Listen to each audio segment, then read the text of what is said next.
This time, we're chatting with someone who's made and continues to make a real impact in the world of online marketing.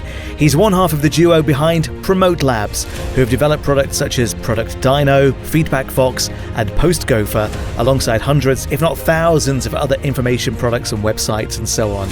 Together with his business partner, Simon Hodgkinson, Jeremy Gislason is also a super affiliate, product creator, and even licenses various online properties. Jeremy, welcome. Hi, happy to be here. Well, my first question is, based on what I've just said, when do you rest? When do I rest? Well, yeah, I wouldn't say resting, but I try to take a lot of breaks. I work from home, so no commute, no stressful office conditions. It's a pretty relaxed atmosphere, so about every hour I'll just get up from my desk, go play with the dogs or go outside and sit on the patio or talk to my wife or just run an errand. So I don't really feel like I'm working all day. I just do things as needed, whether it's morning, afternoon, nighttime, whatever. I just kind of just do things. So, yeah. Sure, it's obvious that you enjoy what you do. Yes. Maybe you could tell me a little bit more about your background and how Promote Labs came about. Sure. Everything has a long story, but I'll try to give the short version.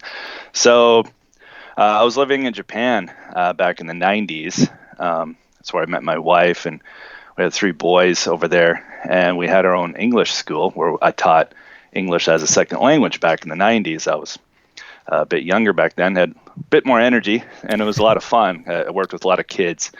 But after a couple years, I just kind of knew, hey, I don't want to be doing this when I'm in my 40s because it takes a heck of a lot of energy to be jumping around with the kids and, singing and dancing and talking and running and playing. So I started kind of looking for passive income opportunities. I read the book Rich Dad, Poor Dad when it came out, and by Robert Kiyosaki. And that kind of made me think, okay, passive income, how do I do it? Where do we start? And this is kind of when the internet was just getting going.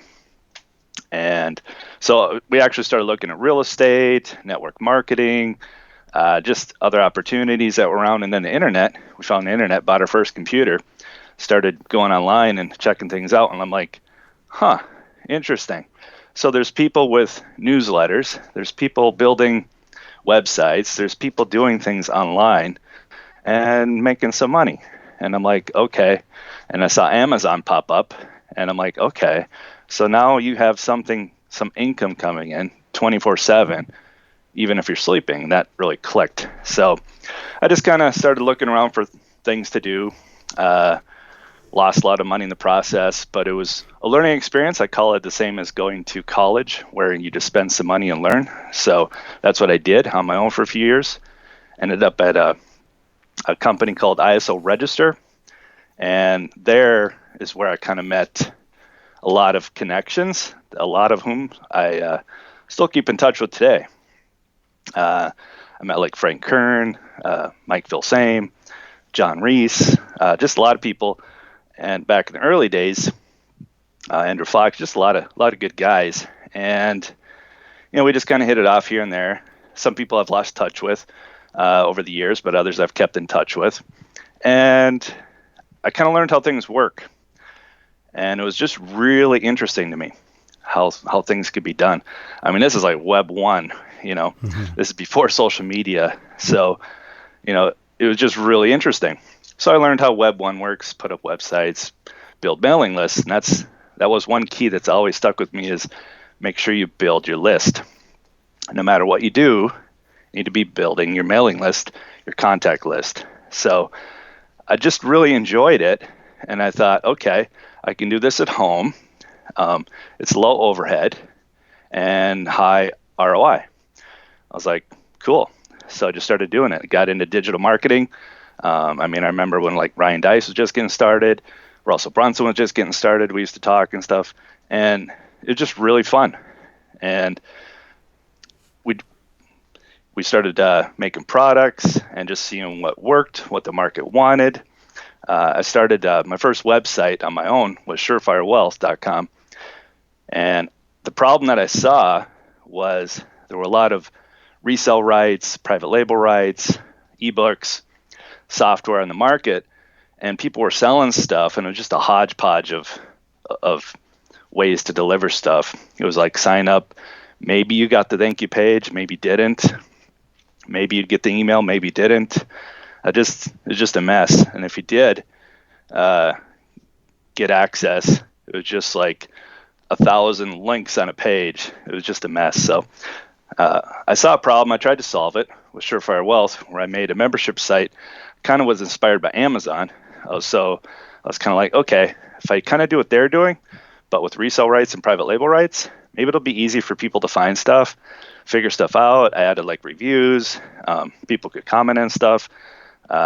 Everything was nicely laid out. So at the time, back in like 2004, 2005, it was pretty cool. I mean, now it's kind of redundant, but back then it was pretty cool. And some of the people that I had gotten to know over the years, asked them, hey, would you be interested in promoting this? And they're like, yeah, sure. So people like Joel Comm and Mike Filsame and a lot of other people would go promote it. And that really was a light bulb moment. I was like, holy cow, these guys just sent thousands of people to my website. I'm now paying these people thousands of dollars in commissions. I'm like, maybe I could do that. Maybe I could also be an affiliate marketer on the side too. So that was kind of another light bulb moment. So I went from learning Web 1, solving some problems, making connections, and then building passive income, but then seeing how affiliate marketing worked at the same time. So everything just kind of rolled into each other. So then during that process, I met Simon, who's currently my business partner, Simon Hodgkinson. And we started off by being each other's customers, which is kind of funny. I would buy like everything he put out because he's a really good graphics designer and a writer. So I would just buy everything he had, and I would buy like the extended licenses and put them in Surefire Wealth. And then he would like buy stuff for me, I'd buy stuff for him. And we just got to talking. We're like, why don't we do something together? Well, yeah, sure. So we put something together. I think it was like 6 to 8 weeks, and it was called the Marketing Main Event. And this is back in like 2006 or something. And we got some of our friends to promote it. Did pretty well. It did like a couple 100,000 or something in a week. And to us, that was another light bulb moment. I'm still running the English school, and I'm just going, maybe there's something here. So I was like, okay, I think maybe I could start to transition to online, 100%, So over the next couple of years, me and Simon partnered up, released version 2, version 3, which became Member Speed software. That was kind of the predecessor to Product Dino. And it was basically a software SaaS that let people build membership sites back in the mid 2000s when it was a pretty new concept, and it was very hard to do, and it did pretty well. And the real eye-opening was when we did 1.7 million in a week. Wow. And wow. My wife had no clue what I was even doing. And she just saw me like writing stuff on whiteboards and doing stuff during my breaks and at night. And she's like, what are you doing? I'm like, oh, just, working on some stuff. And, so me and Simon were quite shocked, but happy. But then we were like, okay, it's time to get serious. So that's when we formed a company together. At the time, it was called Member Speed Inc., which we later changed a few years later to Promote Labs Inc. So same company, but that's kind of how it got started. And since then, we've just been going. We've been creating more software as a service solutions. Some are bigger, like Product Dino, which helps people deliver their products securely online. It helps course creators with certifications for their students, all kinds of cool stuff. And then we have little simple apps such as Feedback Fox or PostGopher, which are very simple. They do one thing, but they help people to either build their list, sell content, take surveys, build a landing page. We have another one called Flip Guardian, which is aimed at publishers and authors, which helps them to sell a book. Say if Stephen King has a new book, he wants to show it to his audience, give a preview. He could use something like Flip Guardian very easily. People could flip through it and they could buy it right there. So we just keep building stuff and seeing what works. And a lot of stuff, I mean, for every one product we have out, there's probably 10 that we've scrapped or sold off. And there's probably 50 that me and Simon are like, no. During brainstorming sessions, we'd just be like, no, not doing this one. So, yeah, over the years, just a lot of things. And then as well as courses, because we made a lot of courses based on things that we've done or things that we see. And now we have a team of researchers who do the research for us. We tell them what we want research. They'll go research the topic, write about it. We'll add our touch. That'll be a new course. So we have a whole line of coaching programs as well now. So yeah, that's kind of the journey. Went full time back in the mid to late 2000s, and we phased the English school out. Simon's a brilliant copywriter, so he kind of did the same thing. He transitioned full time online as well, about the same time I was. So yeah, it's just been fun ever since. I was going to say, I mean, it's a fascinating story in so much that you've both kind of come to this, and by coming together, you've created probably a much bigger company maybe than you both envisaged when you first set out. Is that fair to say? Yeah, we had no intention of actually forming a company or doing anything like that. When we started, we didn't sit down and go, hey, let's form a company and make $1 billion. We're just like, okay, maybe we could create something together, have fun doing it, and help a lot of people along the way. And that's kind of what we did. And it was fun. That's the main thing. Me and Simon really get along. And he's very creative. He has a lot of ideas. And then I'm kind of more on the execution side. So we work well together. That's good. And what was he doing prior to working on Promote Labs?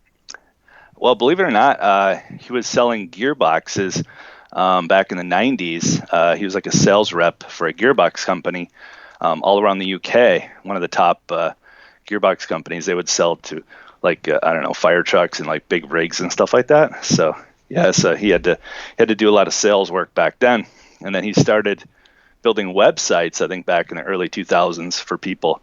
And so he was kind of doing the same thing I was doing, trying to figure stuff out. Sure. And one of the things I've not touched on yet is the fact that you guys are in different locations. You're based in the USA, is that right? And he's based in the UK. That's right. And the funny thing is, as I mentioned, I was in Japan, moved to the U.S. with my family, late 2000s. But me and Simon worked together for about 2 or 3 years without ever actually meeting in person. And we made like 2-3 million together without actually ever meeting. And this is before. That's crazy. This is before the work at home stuff and the Zoom stuff and, all the post-COVID stuff where everybody's at home. Nobody was doing that. And we just trusted each other. We'd just hop on Skype and talk. And we didn't even have video calls back then. It was just, audio. We just trusted each other and just kind of went with our intuitions, and it worked out. I was going to ask, is it difficult being in different places? But from what you're saying, not really? I think me and Simon have talked about this. And we're like, if we were together in the same office, we probably wouldn't get as much work done because we'd just be busy goofing off or going out for beers after work. So we find we're a lot more productive just working on our own, but then holding each other accountable each week when we have our meetings. We try to have a meeting once a week, every Monday, and he talks about what he's working on. I talk about what I'm working on. We talk about our goals, what we need to accomplish, and different things. So, yeah, it works out. And where do the ideas come from, Jeremy? Because as you say, you do so much. You've got courses, you've got software as a service, you've got the main company to run as well. Where do your ideas come from? And is it difficult to manage so many things? And another question, I'm just firing them at you now. How many people work in the Promote Labs ecosystem? Sure. Well, believe it or not, we have a really small team. We have, we had 3 full-time support staff. Now it's 2, and they handle things just fine. We have 2 writing teams, and then we have a developer team with our business partner Fraz on Product Dino. And then we have another coder that we partnered with, Simon Phillips in the UK, who codes a lot of our other software such as Flip Guardian and Page Dino and Commission Gorilla. So we have a project manager in the US. We have an accountant in the US. So everybody's remote. They're all spread out, and we just use Slack. So it's like less than a dozen people. But then some of those people have teams of their own. For example, our coding teams, they manage like their own teams, and then we just talk with the head of the company. So we do some of that as well. But we like to keep things small, and I've always liked that. I think it was Jeff Bezos said, I think it was the pizza team or something like that. I don't know if you've ever heard that, but it's like, don't have too many people on a project if they can't eat, or how did that go? It's something like, if you have 2 large pizzas and there's too many people on a team that they go hungry, then it's too big of a team, something like that. It's like just enough people to eat 2 large pizzas is perfect for a team size. So that's kind of how we look at it. We keep things small. Otherwise, it gets hard to manage. And we've been using Slack for I don't know how many years now, 4, 5, 6 years or something, whenever it came out. And it's like our virtual office. So every day we go in there and we talk, and everybody updates things, and it just works really well. We have not used email internally for about 5 years. So all we do is use Slack, and then sometimes we use Skype, and that's about it for our team. And sorry, what was your first question? Just about the process that you go through. Creativity. Well, I think a lot of that to Simon. Simon is super creative. His mind is always wandering, and he's always just pulling stuff out of the air. He's like we'll get on a meeting, and I just talked to him the week before, and he'd be like, "Hey, let me run this idea by you, and tell me if it's really dumb or if it's awesome." And like every week, he's got ideas, and a lot of them just don't make it past the idea phase, but the ones that do, sometimes they eventually turn into a product. And we just try stuff. We don't try to overanalyze too much and then analyze paralysis where you just don't ever release something. So we just kind of go with our gut. We'll go through a lot of ideas, and then we'll see where the market's at, and I try to look where we're headed. A lot of people look at the past, but I try to always look at the future. Like, okay, this worked 5 years ago, but is it going to work next year? So where are things headed? And then we try to create things around that. Or if we see a hole or a need that needs to be filled or something like that. So we're always trying to solve problems. And in the beginning, we were trying to solve our own problems. So that was a big one. For example, when we created MemberSpeed, we just wanted that for ourselves. So we wanted a membership software that we could use to build our own membership sites, because we had dozens of them back then. So rather than license something that would cost $10,000, $20,000 a year, we built our own. Same with page builders, same with other things. We built a countdown timer software about 6 years ago, before page builders had integrated those into their platforms, because we wanted one and nobody had one, and so we just made one. So a lot of times we'll have a problem ourselves, and then we'll see, hey, could we make this, or do we need to buy this? And if it's something like Slack, of course we need to buy it. But if it's something a little simpler that could be done, we'll make it. That's just kind of how we roll. It's a good philosophy to have, I think, as well. One other question I do have is, you said that sometimes Simon comes up with dumb ideas or good ideas. What is his dumb to good ratio, would you say? Well, I guess I shouldn't say dumb, because no idea is dumb, I guess. I guess that was the wrong word to use. I should have said maybe crazy instead. Crazy ideas.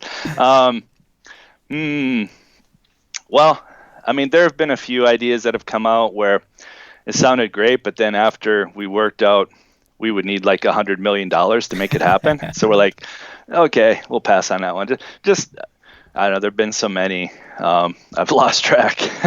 Well, I mean, you've obviously seen some great success, during your time working together. Has there ever been an issue that's come up where, you've put a whole lot of time, effort, energy, and perhaps even money into an idea only to go, this is never going to work, and you've had to, walk away from that idea? All the time. Really? Yeah. We I think it was just last year we spent probably 6 months on a new software project, and by the time it was like half done, we're like, this is just never going to work. So we just scrapped it. So yeah, there's a lot of that stuff. The thing is we try to find a who. Once we have the idea and the vision and the framework, we always try to find the who to get it done, because there's no way we could be doing it all ourselves. So I think that's pretty important, is to always don't think, how do I do this? Think, who can I get to do this? So if we need a writer, if we need somebody to make videos, if we need somebody to make a sales page, a graphic, a software, whatever it is, we try to find a who and get that person to do that. So on our team, we have people who have specific tasks, like one person manages the blog, the writing, another one manages the blog security, another, other people take care of the help desk. And then when we have ideas, we're like, okay, here's our idea. We need you to do X, Y, Z. We need you to do A, B, C, that kind of thing. Mm-hmm. And we'll kind of get everybody involved doing something to help the project come together. So that's kind of what we try to do. Sometimes it works, sometimes it doesn't. And how do you keep each other motivated? Because I guess that there must be an element of that, everybody at times feels deflated, or, especially if you work on a project that then you have to scrap 6 months down the line. So how do you keep yourselves motivated? Well, for one, we try not to get overly attached to our projects, because if you do, then you're never going to let go. You'll never be able to exit the project. And exiting means either to sell it or to close it, hopefully to sell it and keep it growing. So that's one thing. Another thing is, through our weekly meetings, we just talk about stuff and keep each other motivated. But I don't know, I've just kind of always been motivated my whole life. Like I listen to a lot of like Tony Robbins type of stuff. Every day I probably spend 1 to 2 hours a day learning stuff in either our industry or other industries. And that's usually via podcasts that I listen to, newsletters I subscribe to, industry news sites that I read, things like that. So that kind of gets me excited and keeps me going, because there's always something new. I'm like, oh, wow, this is cool. And I'll talk to Simon about the next week. Hey, did you see this? And hey, maybe we could do something like that. And hey, maybe we could fit this in somewhere. And oh, wow, this is, so it's always kind of like that. But then also, we have families to take care of as well. And that's probably been the biggest motivator for both of us. Simon has a son and I have 3. And I was like, okay, I want to make sure they have a good life. So that kind of inspired me every day to get up and get to work. Sure. And make my wife happy and all that stuff. So I was going to say, have your family been supportive along your journey? Oh yeah, 100%, 100%. I'm so grateful to my wife for fully supporting me, especially in the early years when I was losing money rather than making money.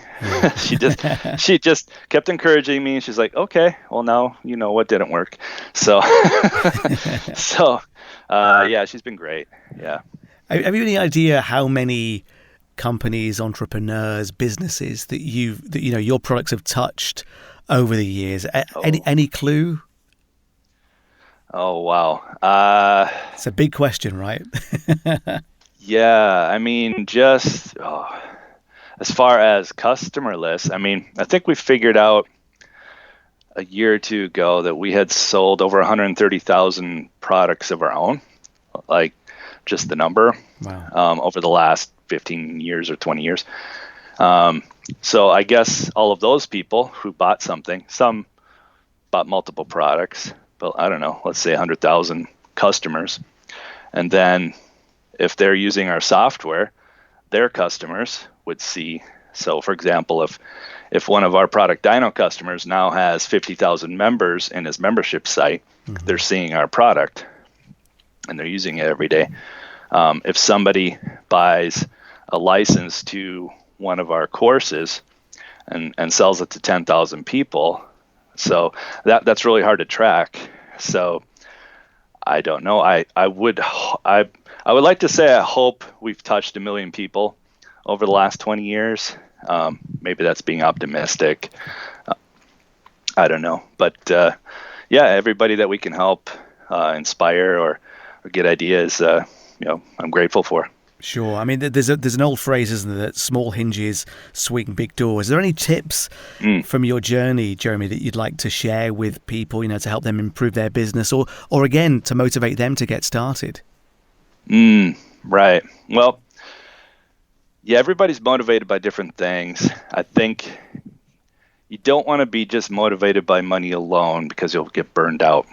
You need to have some kind of desire or something inside. Like for me, it was always family, but also freedom. So freedom was a big motivator for me. I did not want to be commuting. I did not want to be going to an office, having somebody tell me, when I can take a bathroom break, when I can eat lunch, and, I might as well go to prison. So that was a big motivator for me, is freedom, and then providing a good life for my family, and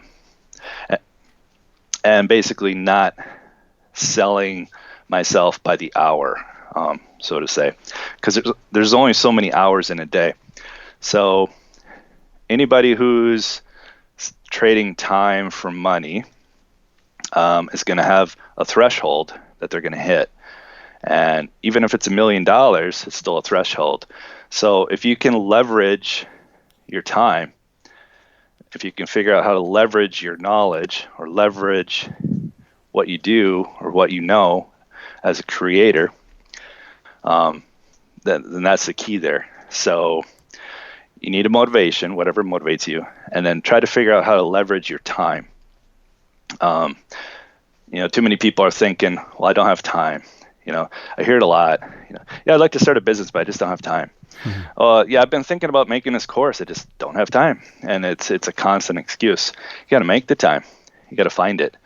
I was running 2 businesses at the same time, plus, taking my kids out and stuff, dropping them off at school every day and playing with them in the parks. So you got to figure out how to leverage. And the best way to do that is to start building a team. And that's another thing that people say, well, I can't afford a team. Well, partner with somebody, or, if you don't have enough money to pay them, maybe put them on profit share. I remember when I was starting, a guy I knew, he had like 10 or 12 people on his team. Nobody got a salary. They just all split the profits of whatever happened. So that's one idea. So anything you can do to be motivated, use leverage, and then don't think how, think who. Who do I get to do this for me? And then what do I know? So look at what you're good at, what you can do well. You should be doing that task. And then whatever you can do to grow the company, you should be doing. But anything else that either you don't enjoy or you're not good at, outsource it or hire somebody or partner with somebody. Great advice. And also, I love the advice of, play to your strengths. Don't try and do things that you don't enjoy, because that way it's a dead end in many ways, because you'll just talk yourself out of doing it because you're not enjoying it. Yeah, exactly. Yeah. Well, Jeremy, thank you so much for being so generous with your time and your knowledge and telling us more about the background of Promote Labs and the products that you have. For anybody that's interested in finding out more about you and Simon and the work that you do together, where do we need to head to? Sure. Well, I'd say the best place would be promotelabs.com. And one thing that I didn't mention, so I mentioned a lot about how I got started in Web 1, and then we evolved during the Web 2 revolution. And now, as some people might have heard, we're hitting Web 3. Mm-hmm. And this is something me and Simon are very excited about, is Web 3. And we first heard about a lot of these things several years ago. We were kind of early to Bitcoin back in 2014-15. Some things didn't work out, but we tried. But now with the metaverse and NFTs and a lot of things, it's very exciting.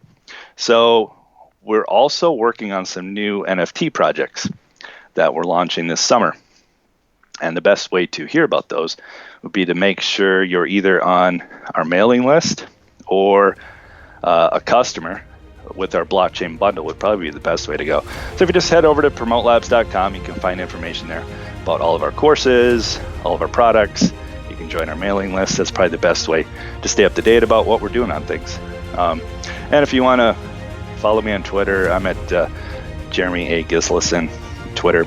I don't use Twitter that much, but once in a while I'll post something. I would say the best way would be to get on our mailing list to get our updates. Fantastic. Well, again, Jeremy, thank you so much for your time today. It's been an absolute pleasure. And we're sending our best to you and to Simon for the future as well. Yeah, thank you very much.